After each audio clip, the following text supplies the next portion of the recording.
Buenas noches, amigas y amigas de Hablemos de Derecho. El día de hoy les damos la bienvenida una vez más a este canal que está dedicado, como ustedes saben, a hablar con especialistas de Derecho en la región. Y estoy muy contento de que nos acompañe el licenciado Carlos Jaramillo. Licenciado, buenas noches. ¿Qué tal y cómo estás? Muy buenas noches, gracias por la invitación. Súper padre este programa.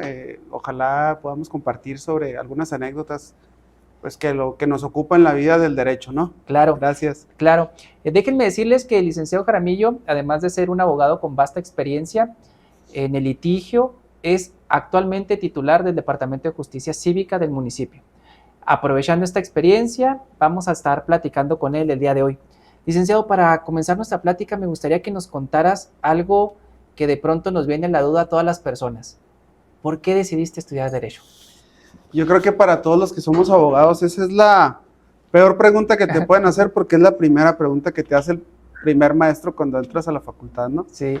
Y yo creo que nadie sabemos, o a lo mejor no sé en tu caso. En mi caso, yo siempre supe que quería ser abogado. Lo he platicado anteriormente porque yo tengo muy grabado cuando estaba yo chiquito. La anécdota favorita de mi mamá es ahora platicar que cuando yo era niño, en lugar de ver caricaturas, me gustaba ver las noticias. Okay. Y me gustaba ver informes de gobierno y cosas así. Entonces, pues, nada que ver con lo que regularmente a un niño le gusta ver. Y aparte de eso, siempre tengo muy grabado que mi mamá me decía, no, es que cuando tú seas grande, tienes que ser alguien y tienes que ser alguien, ¿no? Y ese alguien para mí siempre representó la figura de un abogado, porque siempre veía que eran personas preparadas, personas a las que las demás personas le preguntaban, le platicaban, claro. Y era en aquel momento, no, pues es que es abogado, es licenciado, o sea, y eso fue creando en mí ese deseo de, esa idealización, pues, de estudiar y de convertirme en abogado. De la figura del abogado, ¿no? De la figura del abogado. Querer ser como esos que veíamos antes. Ajá. Licenciado, ¿había abogados en tu familia? Fíjate que no, que yo recuerde, bueno, en aquel momento no, mi papá tuvo, su formación fue de ingeniero agrónomo, sí. Y ya posteriormente me parece que cuando yo me gradué de la secundaria, él se graduó más o menos, creo que de la facultad de Derecho. Él actualmente es abogado. Sí. Y nos graduamos ya, él fue su segunda, me parece, su tercera carrera, pero en aquel momento no tenía ningún familiar abogado. Ahora en mi familia somos muchos abogados, tengo varios familiares, 2 primos, excelentes abogados, excelentes personas, y ya, como que ya en la familia ya se hizo más, ya se normalizó la abogacía como profesión, ¿no? Sí, pero fuiste marcando tendencia, fuiste el primero. Pues, por decirlo de alguna forma, no en esta otra generación, pero sí, ahí vamos con eso. Muy bien, y platícame, ya cuando decidiste estudiar Derecho, ¿cómo fue tu vida de estudiante? Sabes que he tenido aquí de todo. Aquí tuve al licenciado Rosendo, y el licenciado Rosendo me decía, yo era de los mataditos. Y tuve al licenciado Rocha, por decirte a alguien más, y él me decía, yo era bien fiestero. ¿Tú cómo eras? Fíjate que en mi vida de estudiante fui como cualquier estudiambre, cualquier foráneo, cualquier abogado que en mi caso, pues yo sí tenía la necesidad de estudiar y de trabajar, y sobre todo mantener un promedio mínimo más o menos, pues porque me hicieron el favor de tener una beca, de mantenerme una beca. Pero también tenía esa parte, tenía mi novia, que actualmente es mi esposa. Duramos 10 años de casados, un año de comprometidos, y este mes pasado, en marzo, acabamos de cumplir 10 años de casados. Entonces, y me gustaba, obviamente, tener tiempo para mí, tiempo para compartir con ella, porque aparte hicimos la carrera juntos, ella es médico, y era muy complejo también el tema de los horarios de ella. Siempre han sido así, y bueno, yo trataba de buscar tiempos para poder estar para cuando ella pudiera, ¿no? Sí. Entonces, pues lo que hace uno por el amor. Entonces lo que yo hacía es que en el camión, en las horas libres, a la hora que yo podía, pues yo agarraba mi librito y le daba. con la finalidad de que cuando hubiera chance o el fin de semana, pues no tener que estudiar. Claro. Podemos decir que tuve que ser dedicado por obligación. Sí. Así podemos decir que se me dio. Fue una situación de circunstancias, porque había que trabajar, había que hacer varias cosas. Y pues bueno, así fue mi carrera de estudiante, con altibajos, como todo. Durante ese proceso fueron situaciones complejas. Aproximadamente cuando estaba como en segundo semestre, me parece, a partir de ahí ya tuve yo que encargarme casi de mí mismo. De tus estudios. Ya vivía yo solo, desde entonces yo viví solo, lo que implica todo eso, ¿no? Hacerte tu comida, lavarte, etcétera, etcétera. ¿Estudiaste en Chihuahua? Estudié aquí, Sí. soy egresado del CEUN. Sí. Entonces, pero en aquel momento nosotros vivíamos, un tiempito vivimos en Chihuahua, entonces hubo que irnos a Chihuahua y luego fue así como una serie de circunstancias, Sí, de cambios, y al último yo decidí venirme para acá y bueno, pues terminar y ya mi papá ahí me rentó un departamento y ahí vivía solo. Entonces, bueno, pues también era una situación compleja porque había momentos en el que pues tenía que ser uno autosuficiente sí, para todo, ¿no? Y sobre todo con lo que eso implica, lo difícil que es el decir, bueno, me voy de fiesta o cómo, ¿no? claro. Porque yo tenía mi cantidad asignada para la semana, para el mes y bueno, de ahí había que pagar todo. Servicios también. Absolutamente todo, incluso desde renta. Y bueno, pues yo creo que tampoco creo que es algo extraordinario. Yo creo que muchos abogados, muchos profesionistas hemos pasado por eso. Sí. Y eso es lo que te forja. Parte de tu formación es sobreponerte a las adversidades, a las situaciones, a los problemas, porque pues así es la vida, ¿no? Entonces, y eso me ha servido. Yo creo que eso me mantiene siempre con la visión en recordar cuáles son mis orígenes, claro, y de dónde vengo. Y a veces cuando a uno se le quiere trepar, como luego dices, pues si uno se acuerda de dónde viene y pues lo que tiene uno que hacer, ¿no? Claro, fíjate, hay algo de lo cual me he dado cuenta a lo largo de este canal. Hemos venido entrevistando a distintos profesionistas, todos tan destacados como tú. Gracias. Pero siempre hay un punto común, siempre hay una historia detrás. En el caso particular tuyo, me platicas que tuviste que estudiar, que trabajabas y hacerte cargo. Y yo creo que estas circunstancias nos forjan. El caso de la beca es muy semejante al mío. Yo lo decía hace unos días. Sin las becas yo no hubiera podido terminar mis estudios porque era un gasto considerable mantener mi estudio. ¿Crees que esta parte del esfuerzo y del trabajo te forjó como profesional, te ha ayudado en tu labor actualmente? Sí, sin duda. Por ejemplo, en el tema, yo tuve la oportunidad de acceder a una beca CONACYT y estudié en la Facultad de Contabilidad, en la UACH. Entonces, como era becado, pues yo tenía la obligación de tener carga máxima en maestría y dedicarme nada más a eso, ¿no? Sí. Entonces, llevar carga máxima en maestría está complejo, llevar 4 materias por trimestre, por tetra, así. Es complejo por el nivel de exigencia. Entonces, pero bueno, pues había que sacarlo adelante y era la manera en la cual yo podía acceder a un posgrado, a una maestría. Y bueno, pues se dieron las cosas. Yo creo que, por ponerte el caso en ese sentido, yo creo que sí te forja el aprender cosas nuevas, porque regularmente tienes la formación de abogado y cuando te cambian a situaciones de administración, de contabilidad, caray, o sea, yo no, por decirte un ejemplo, cuando entré a Conta, conocí las famosas cuentas T, y de las cuentas T me fui hasta conocer razones financieras, ¿no? Temas de apalancamiento y cosas así que se ven en temas de contabilidad, y me fue muy bien. Yo creo que me fue mejor, a lo mejor que en la licenciatura. Obtuve de promedio general, me parece que un 9.6, porque había que mantener el promedio para la beca, ¿no? Entonces, ha sido a través del esfuerzo, de la dedicación, de las adversidades, Y como todo, ¿no? Todo el que quiere echarle ganas y todo el que Sí. quiere forjar su nombre a partir del esfuerzo, pues te tiene que costar.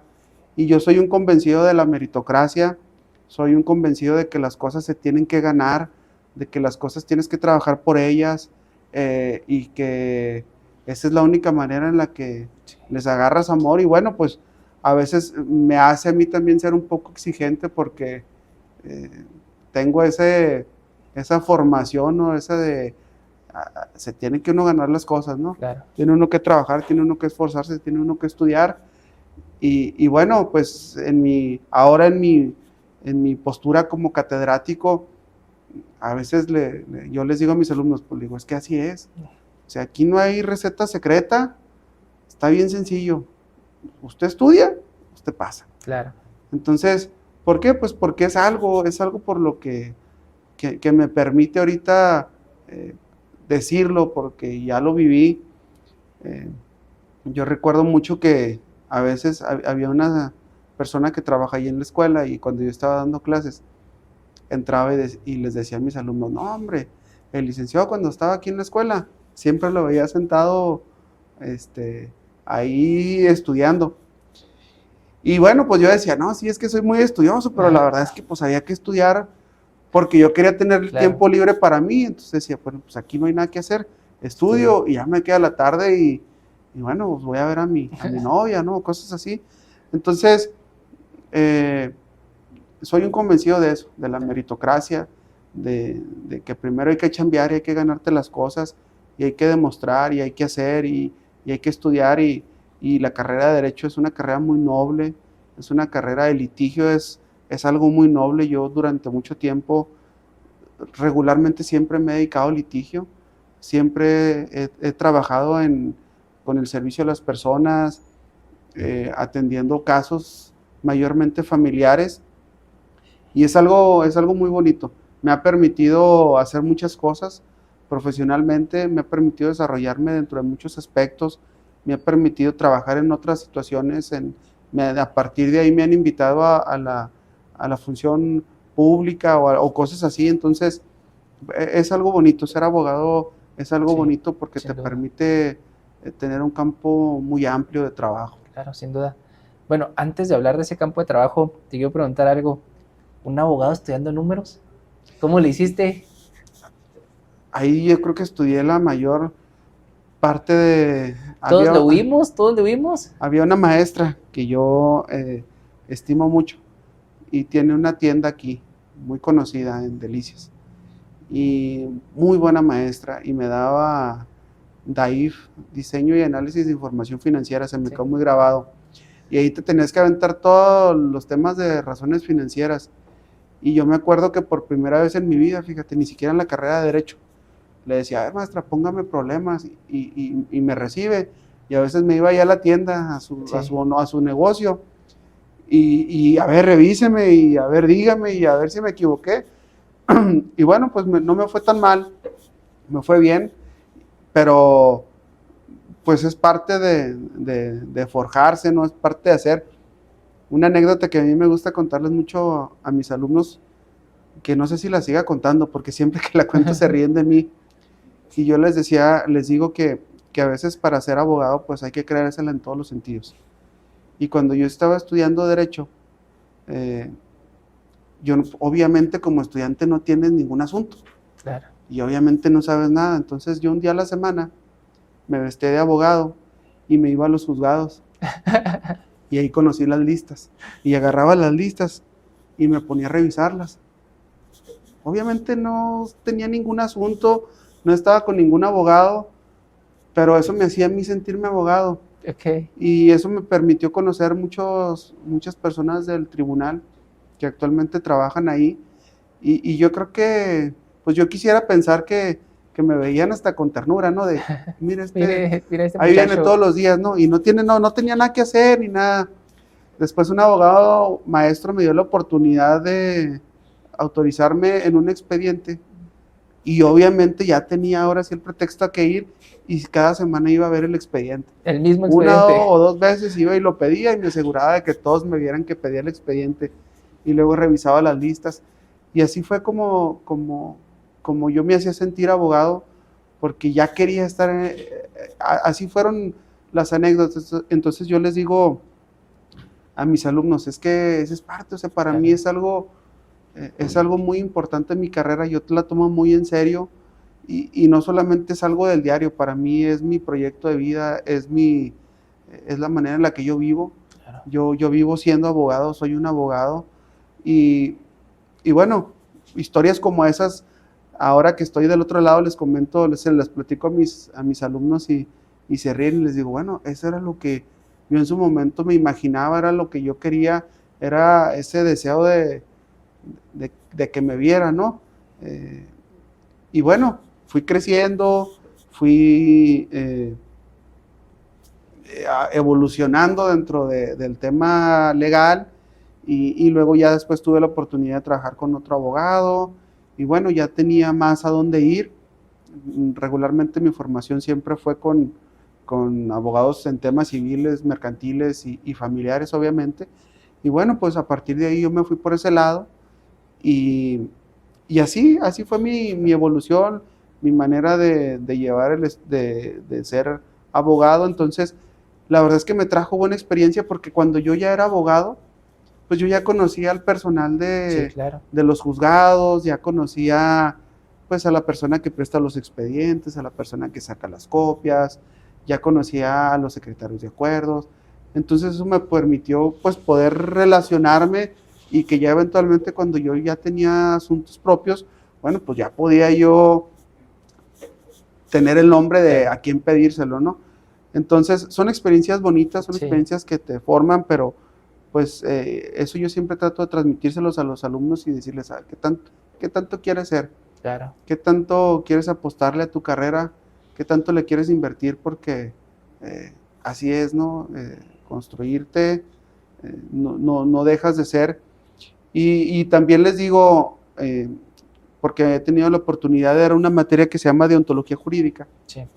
Y les digo, allá en la escuela se da en octavo semestre, y les digo a los alumnos, esta es la oportunidad que ustedes tienen para construir el abogado que ustedes quieren ser.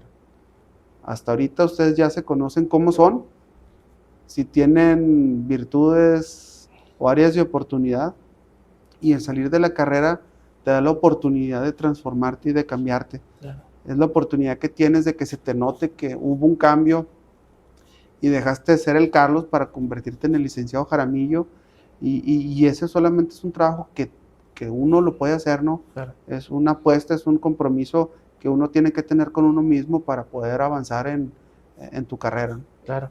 Qué interesante lo que nos hablas. Sabes que yo tuve un maestro en la universidad que nos decía algo muy parecido a lo que nos acabas de platicar. Él nos decía, para ser, también tienes que parecer.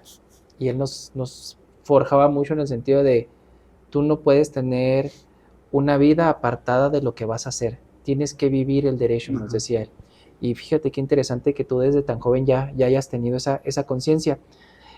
Licenciado, ya nos dijiste que desde joven te empezaste a involucrar en esta parte de las listas y los juzgados, pero me gustaría que nos contaras cómo fueron esos primeros pasos en el mundo profesional. ¿A qué dificultades te enfrentaste cuando, como abogado joven, sales a ese mercado laboral? Fíjate que una de las cosas que me pasó inmediatamente, tal vez yo creo que por eso nunca me incliné por el área penal, porque cuando yo egreso obsoleto. Sí, con el cambio del sistema. Me toca el cambio. Sí. Entonces, durante mi formación yo me formé en el tema tradicional, en el sistema tradicional, y salgo y pum, se viene el cambio. Y recuerdo que muchos compañeros en ese momento sus tesis las hacían en el sistema de la oralidad y del nuevo sistema de justicia penal en aquel entonces. Y todavía hay quienes dicen nuevo sistema de justicia penal, sí, ¿no? Y ya. Y pues ya no está nuevo, ¿no? Pero a mí me tocó esa situación. Entonces, ese fue un reto importante, porque, caray, es un cambio de lo que tú traías, de lo que aprendiste o de tu formación, y de repente, pues procesalmente eso ya es otro boleto, ¿no? Como lo que nos pasó también aquí en Chihuahua con esta ley, que a mí se me hace interesante, porque eso permite la oralidad y la inmediatez, este tipo de sistema obliga a que estudiemos, obliga a que tengas que tener, pues no sé si más sagacidad, más estudio, más preparación, porque hay cosas que tienes que resolver ahí, tienes que promover ahí, que operen estos principios de preclusión, de definitividad, de situaciones que tienes que resolver en el momento, que son procesales, actos procesales que tienes que hacer de manera oral y los promueves ahí y los contestas ahí. Y bueno, no es como en algún momento fue que promueven algo y te vas a tu despacho y le preguntas a quien más confianza le tengas y en 2 o 3 días pues presentas tu escritito y le das y cumples con la prevención. Entonces ahora esto ha hecho que tengamos que ser más técnicos. Yo creo que, y también por el lado profesional, pues es un gran crecimiento, la formalidad también de tener tu cédula y de hacer cosas. Yo creo que es un buen campo.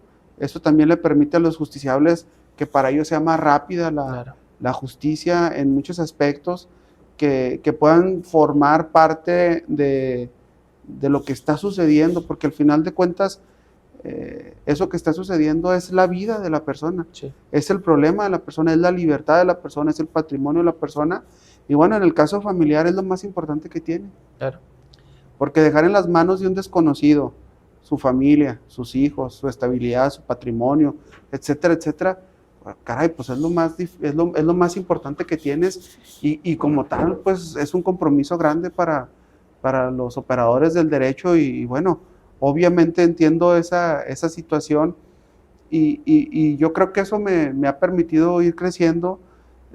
También he tenido formación en mecanismos alternativos de solución de controversias, y también es padre entender que el derecho va creciendo a un principio pro persona, que en algún momento fue, de darnos cuenta que el derecho debe ajustarse a las personas, y que por encima de todo estamos las personas y nuestros derechos, más allá de cualquier legislación. Y bueno, en función de eso, creo que he forjado una empatía de entender que por encima de todo debe estar el interés de las personas, el bienestar de las personas. Y en mi vida de litigante siempre les decía, siempre he tenido como política decirle a mis clientes, a ver, esta es la situación, esto se puede hacer, pero el hecho de que yo gane un juicio no significa que su problema se le va a resolver, ¿no?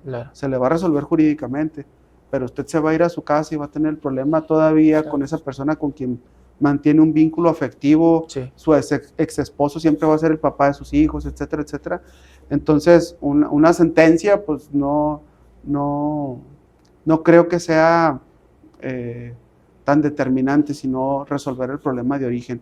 Y bueno, eso me ha hecho ser empático, me ha hecho darme cuenta que lo más importante que un abogado puede hacer por su cliente es resolverle el problema, no ganar juicios.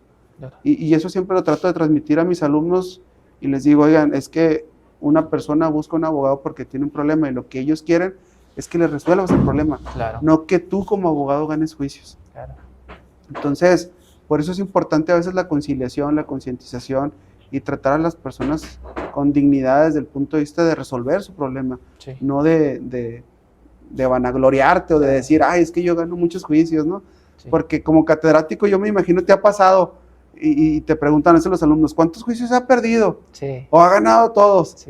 Y yo siempre les digo, es que esa es la peor, para mi punto de vista, la peor comparación que un abogado puede tener, porque lo que tú quieres es que las personas se vayan con un problema resuelto. Esa ha sido siempre mi mística, ¿no? De dar ese servicio.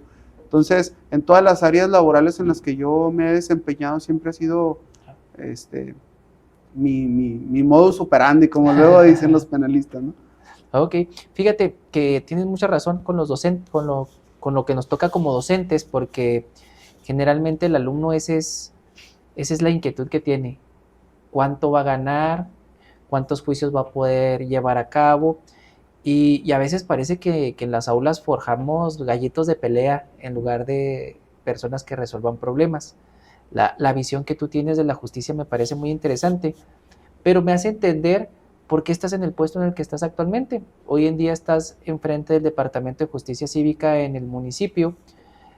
Yo creo o advierto que esta visión que tienes de la justicia es precisamente la que te lleva a ese lugar. Cuéntame cómo te ha ido en este puesto que tienes actualmente. Fíjate que ha sido una oportunidad muy satisfactoria a nivel personal y a nivel profesional. Ha sido un reto porque cuando yo ingreso, tuve la oportunidad de cuando me invitan, fue así de ve y dale. Y que por cierto es un departamento nuevo, o sea, relativamente nuevo. Sí, este sí es nuevo. Este sí es nuevo, es creación. No podría decir que fue propia, que fue mía. Es una legislación que se da a nivel nacional y luego después se da la implementación. Y bueno, aquí inicia en el 2022. Hay unos apoyos ahí de la iniciativa privada que en relación al municipio y luego posteriormente se da un tiempo para la adecuación y luego después inicia operaciones. Esa parte a mí no me tocó, a mí me tocó ya cuando inician operaciones y fue un reto importante porque iniciamos los que antes eran los jueces calificadores y se convirtieron en jueces cívicos, un servidor y una persona que me ayudaba y después, bueno, a base de esfuerzo, de voluntad y del apoyo de muchas personas, sobre todo de quien se da en la implementación. Entonces fue importante, eso fue un reto, sin embargo, a base de voluntad y a base del esfuerzo de muchas personas y como te lo digo, del convencer a base de trabajo y de convencer a base de que funciona, porque todavía nos pasa que cuando yo les platico cómo funciona el sistema, me dicen, eso no existe, o no te creo, eso no pasa. Y los invito y luego les digo, mire, aquí está, así es como operamos, así es como está. Y bueno, eso nos ha valido mucho reconocimiento al equipo de trabajo.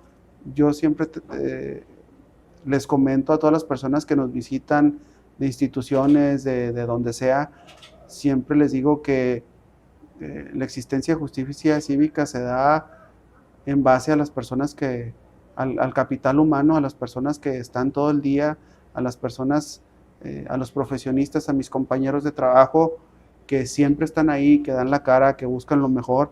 Y bueno, pues a mí solamente me tocó ser parte de esta construcción y me toca cumplir una función ni más importante ni menos que los de mis compañeros, solamente una función distinta, pero ha sido un reto, ha sido algo complejo, pero yo creo que hemos tenido muchas satisfacciones a nivel personal, a nivel profesional.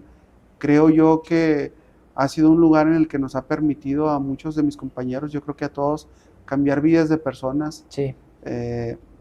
Híjole, hemos tenido experiencias muy complejas.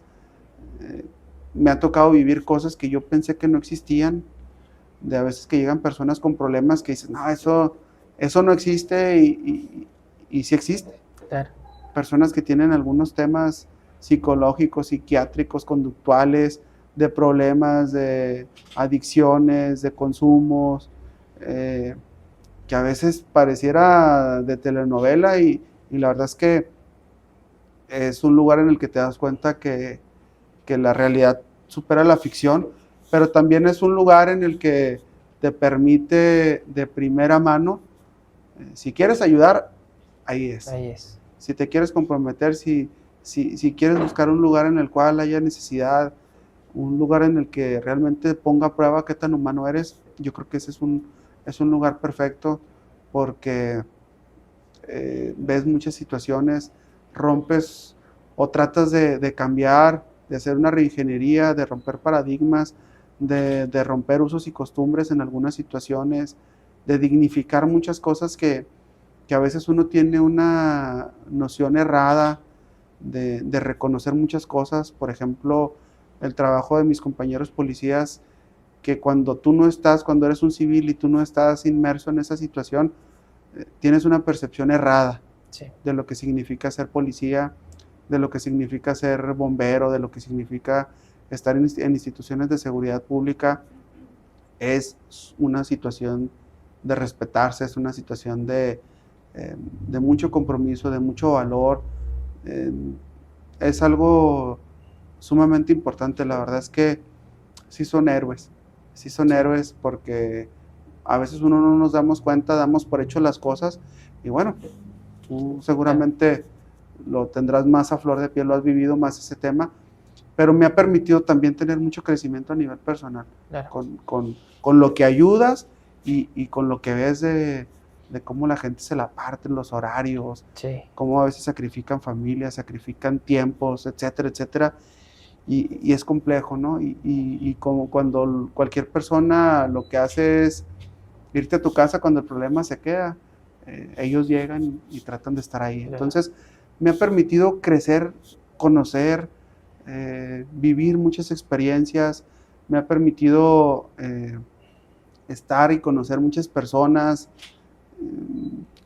algunas complejas, algunas extraordinarias, pero siempre trato de llevarme lo mejor de ellas y aportar lo mejor que puedo de mí y bueno, la verdad es que yo te diría que hay un Carlos Jaramillo antes y después de cada etapa y sin duda antes y después de Justicia Cívica me ha cambiado, yo creo que para bien, me ha permitido ver un mundo al que a veces no vemos, un mundo al que a veces le damos la vuelta, un mundo donde la necesidad es real, donde los problemas son reales, un mundo donde podemos ser humanos, un mundo donde podemos ser empáticos, un mundo donde podemos colaborar y bueno, ¿no? Te abre la visión, te da una sensibilidad humana diferente y pues bueno, ha sido una experiencia muy gratificante. La verdad es que estoy muy contento con mi trabajo. Quisiera yo pensar que estoy muy contento con lo que hago, ¿verdad? Y que a lo mejor puede ser algo importante en la vida de las personas. Yo, es una broma local, un chiste local que tenemos mi esposa y yo, porque yo soy muy apegado a mis raíces, me gusta mucho los lugares en los que he vivido, siempre le guardo un especial, me gusta mucho, ¿no? Yo quiero mucho a Delicias, quiero mucho, por ejemplo, Estación Consuelo, donde viví algún tiempo, quiero mucho Lázaro Cárdenas, donde viví algún tiempo, quiero mucho el Salón de Actos, donde tengo familia y donde me la pasaba muy padre cuando era chiquito, porque tengo unos tíos allá que tienen un rancho y en vacaciones me iba y me la pasaba muy padre, pues viví una infancia en esos temas bonita, entonces siempre ha sido un chiste local con mi esposa porque dice que soy muy, muy de aquí, ¿no? Entonces, bueno, pues eso me ha permitido crear algo que es importante para mí y tener un legado y por ejemplo, a mí me llama mucho el tema de Delicias y de todo lo que significa y por ejemplo en estas fechas para mí es sumamente importante cualquiera de las cosas. Uno se siente más deliciense en estas fechas, ¿verdad? Sí, la verdad es que sí. Licenciado, desde de Justicia Cívica, ¿has tenido contacto con la problemática social? Así de frente, en primera línea. Tú nos dices que te ha tocado sensibilizarte, te ha tocado crecer a nivel profesional también, pero no me dejarás mentir, la docencia también te cambia y la docencia también te nutre. Platícame cómo ha sido tu experiencia como docente. Fíjate que yo creo que he tenido muchas facetas en mi vida que me han hecho crecer. Desde mi vida de estudiante, trabajador, desde la secundaria, prepa y así. Una de las cosas yo creo que me enseñó mucho fue haber sido mesero. Sí. Yo creo que eso pudiera decir que fue como que el preámbulo de poder yo presentarme en un aula. Porque cuando yo estaba más joven, yo trabajé de mesero en un restaurante que se llama Rincón Campestre, bueno, se llamaba porque ya lo cerraron, Rincón Campestre, que está ahí sobre la carretera por Lázaro Cárdenas, casi Sí. llegando, si vas de aquí a Chihuahua, llegando. Entonces era un restaurante que en aquel momento, pues era naicesó, ¿no? Sí. Y me iba muy bien con el tema de las propinas y con el tema del trabajo y todo.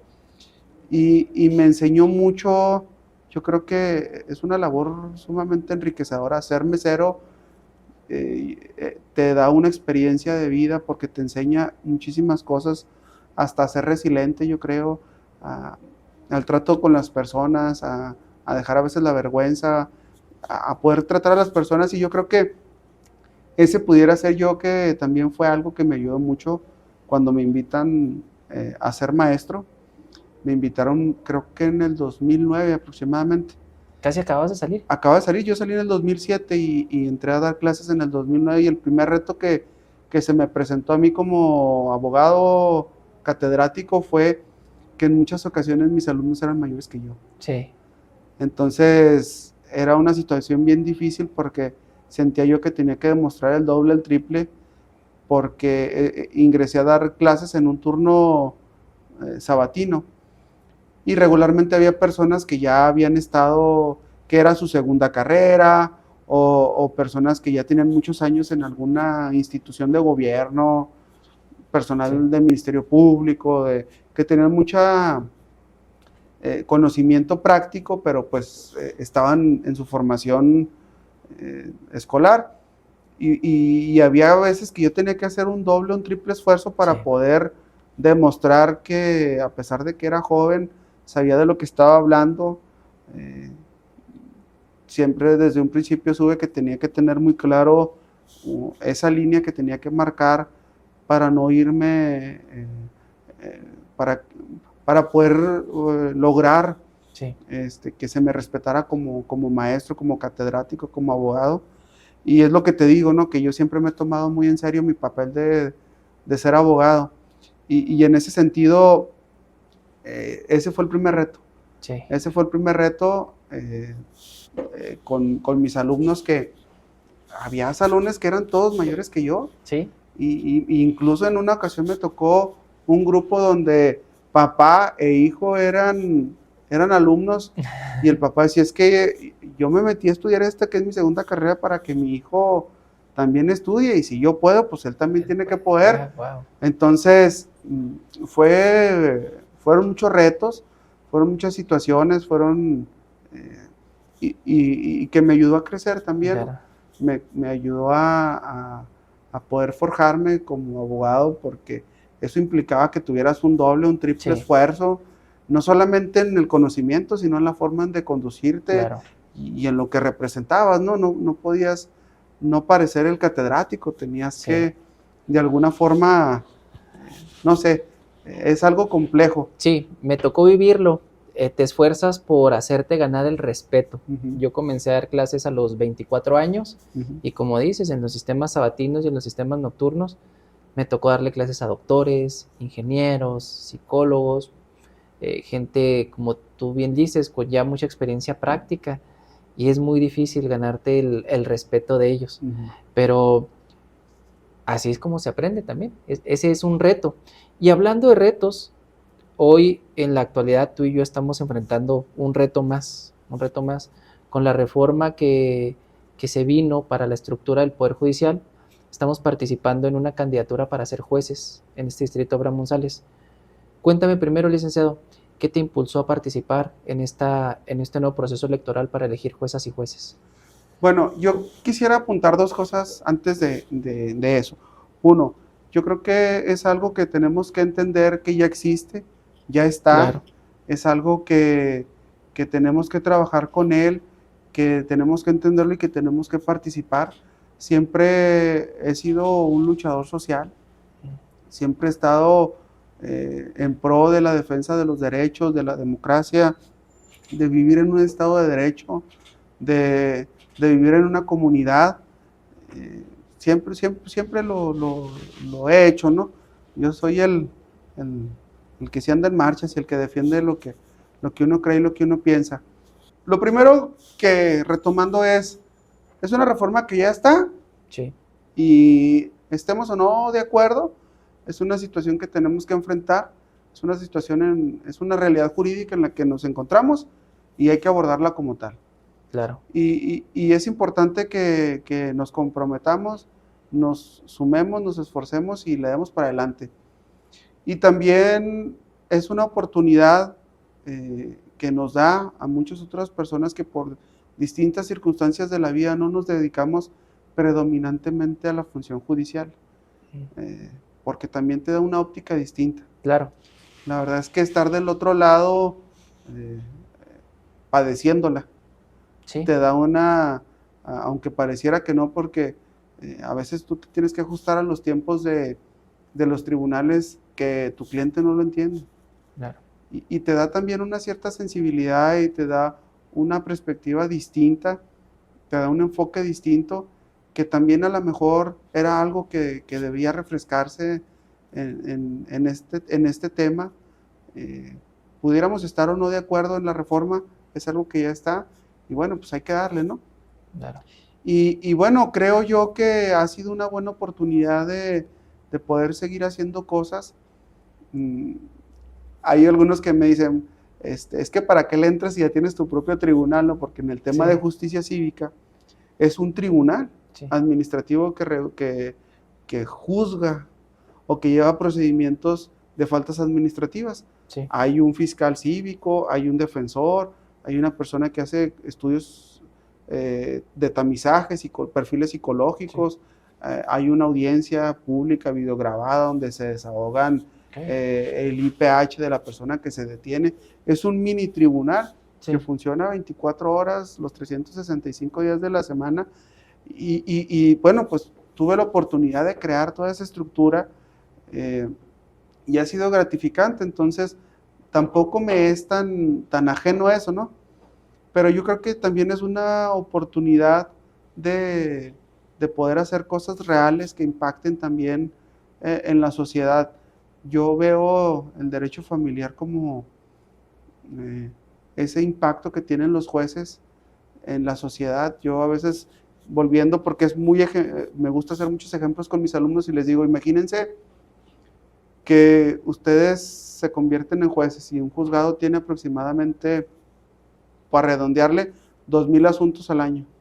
Esos 2,000 expedientes son 2,000 familias, claro. Son 4,000 parejas a lo mejor, son 8,000, 6,000 niños, y la manera en la que tú decidas, en la manera en la que tú lleves el juicio, es la manera en la que vas a impactar en la sociedad, en la que vas a trascender a lo mejor, y es la manera en la que puedes ir moldeando y en la manera en la que puedes ir creando una reconstrucción del tejido social, entendiendo que la evolución de la familia ya no es la familia. Cuando yo estaba en la escuela, el concepto de familia en aquel momento de las familias nucleares ha evolucionado, entonces también hay que evolucionar a lo mejor con él, entender las nuevas realidades, entender las nuevas situaciones, pero también entender que a partir de ahí tenemos que ajustarnos a las nuevas realidades, a las nuevas concepciones y en consecuencia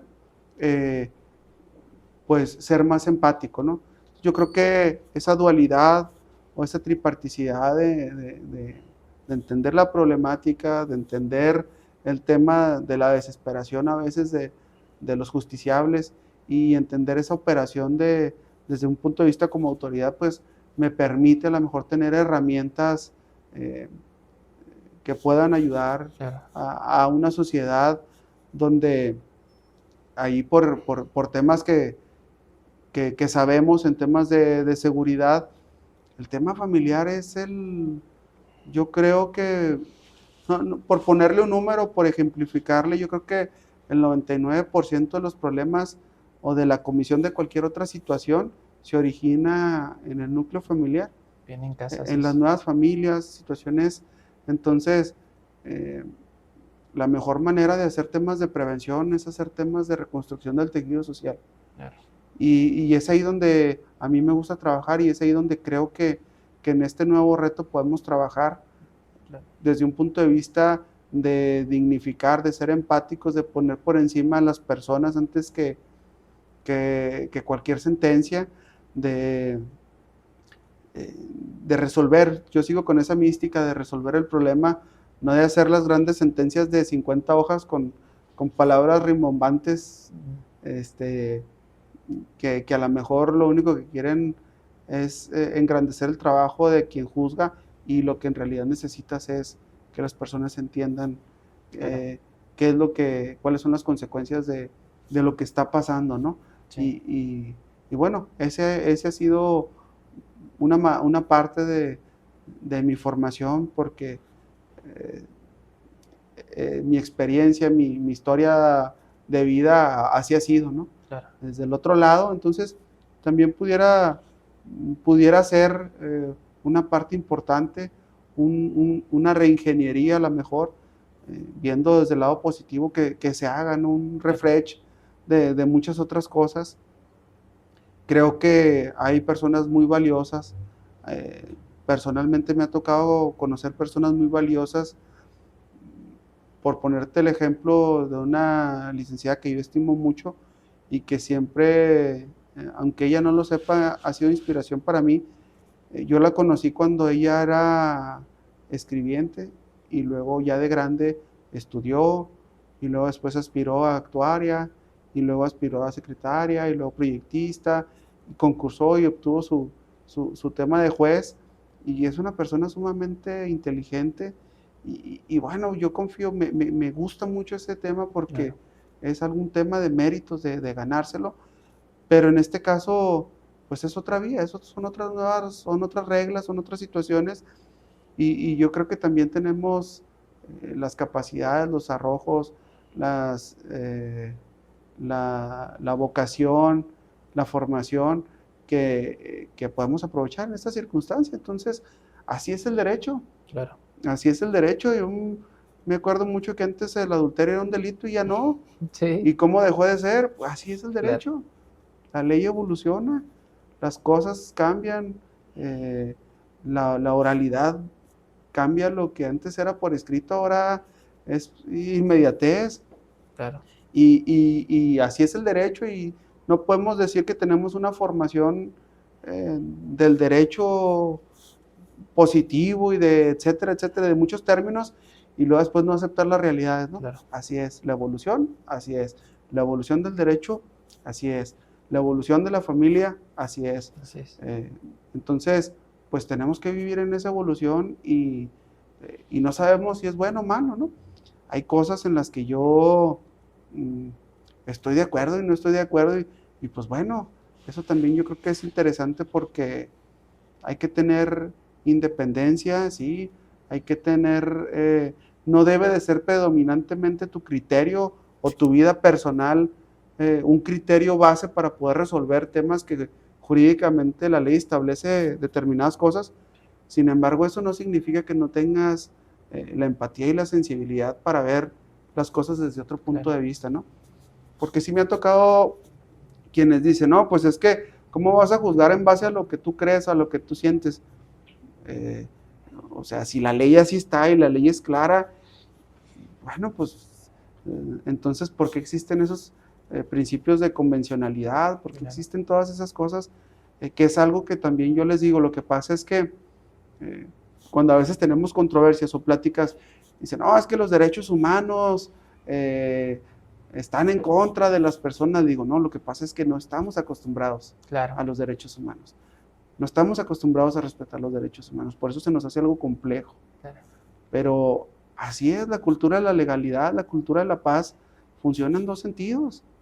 Funciona en dos sentidos. La cultura de la legalidad no es nada más hacerte saber el derecho que tienes y que te asiste, también las obligaciones que tenemos. Entonces, creo que tengo las herramientas para poder aventurarme. Siento que es una oportunidad a nivel personal, a nivel profesional, incluso a nivel curricular y de crecimiento, de poder aportar mi experiencia, mi visión, mi manera de ver el derecho, de haber vivido el derecho, mi manera de tener una percepción de la ciudadanía, de los ahora justiciables, ¿no? El término más rimbombante, o de las personas que acuden ante una autoridad que se les resuelva su conflicto. Así es, así es. Y estoy de acuerdo contigo, es una realidad. Ya la parte en la cual estemos o no de acuerdo, esa ya pasó. Actualmente es una realidad y todos tenemos que involucrarnos. Licenciado, sinceramente, deseo que te vaya bien, genuinamente te lo deseo. Es importante que estemos charlando estos temas. Creo que el día de hoy me voy más con la visión que me has planteado. Tengo la oportunidad de conocerte desde hace tiempo, pero hablar así en corto de esta visión que tienes es muy interesante. Y antes de cerrar nuestra plática, quiero preguntarte algo que le pregunto a todos los invitados, y es, ¿qué consejo le pudieras dar al estudiante de Derecho o a la persona que apenas se está formando? Desde tu experiencia, desde tu visión del mundo, platícame qué consejo les pudieras dar. Bueno, pues primero agradecerte. Yo no sé si esté en posición de dar un consejo, porque una cosa es lo que yo pienso y otra cosa es Claro. lo que... Pero yo les diría a lo mejor a esos chavos que amen su profesión, que se entreguen a su profesión, que vivan su profesión, que construyan el abogado que quieren ser, que vean a todos sus maestros, que vean a todos los abogados, y es bien fácil entender y ver qué es lo que no quieres de ellos Claro. y qué es lo que sí quieres, y tomen lo bueno. Entonces, yo les diría que se entreguen a su carrera, que se construyan a partir de la posibilidad que el derecho te da de convertirte en un profesionista, que vivan su profesión, que amen su profesión, que entiendan la responsabilidad que la abogacía te da, porque las personas ponen en ti, en tu conocimiento, en tu expertise, lo más importante que tienen. Porque las personas, como cuando van a un médico por una enfermedad y ponen su salud, las personas ponen su familia, ponen su patrimonio, ponen su estabilidad, ponen su vida entera, y pueden verlo desde diferentes materias, ¿no? Ponen su libertad en el caso de la materia penal, ponen su vida de trabajo en el caso laboral, ponen su familia, ponen sus hijos en el caso familiar. Entonces yo les diría que vivan su profesión, que se construyan a partir de ser el abogado que quieran ser, eh, que se forjen a sí mismo. Está bien mal dicho, pero esta carrera es compleja, es difícil, y la carrera cada vez se pone más difícil. Sí. Y si tienes la oportunidad de que tengas algún maestro que no sea tan exigente, no significa que la vida no va a ser así. Claro. Entonces, hay que estudiar. Exactamente. La verdad, hay que estudiar. Tengas buenos, malos, regulares, maestros, lo que sea, hay que estudiar. Hay que estudiar y hay que construirse a sí mismo. Y la verdad te trae grandes satisfacciones. Entonces, yo les diría, no sé si como consejo, pero yo les transmitiría eso, que vivan su profesión, que amen su profesión, que se entreguen a su profesión, y que entiendan lo bonito que es, y que entiendan la responsabilidad que las personas ponen en un abogado. Entonces, si pudiera decirse consejo, yo creo que ese sería el consejo.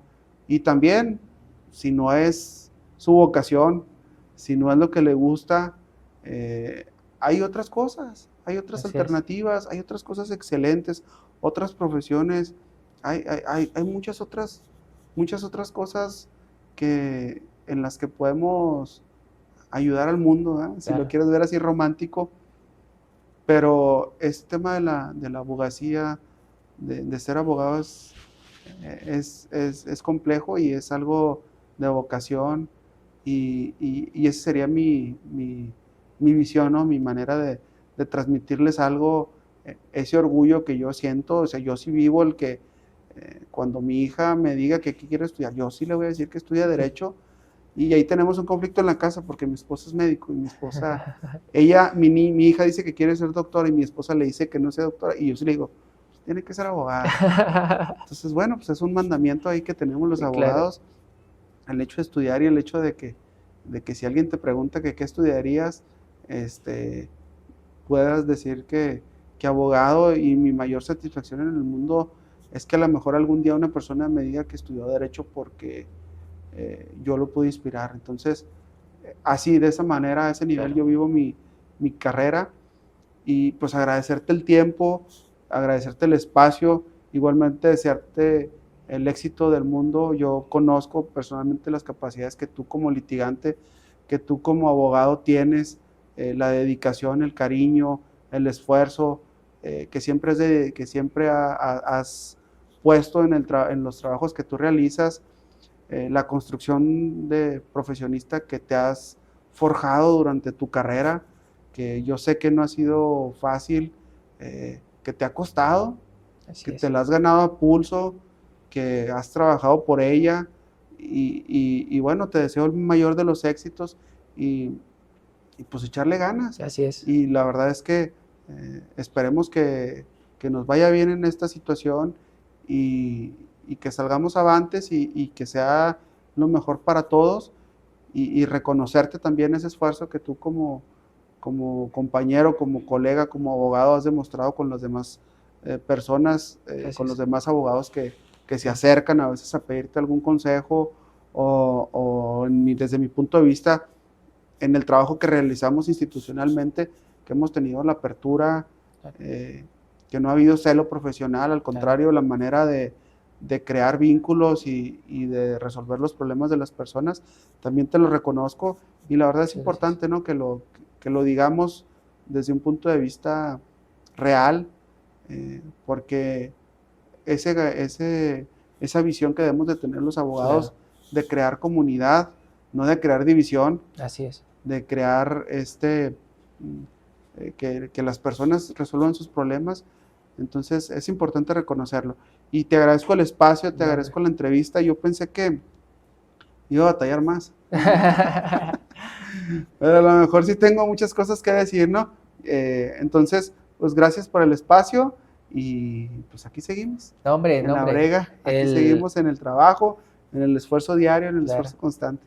El agradecimiento es mío siempre, la importancia de conocer historias como la tuya, licenciado, de esta cultura del esfuerzo que en ocasiones la gente no ve, en ocasiones la gente nos conoce ya con saco o nos conoce en algún puesto, en nuestro caso público, y piensa que llegamos ahí por algo.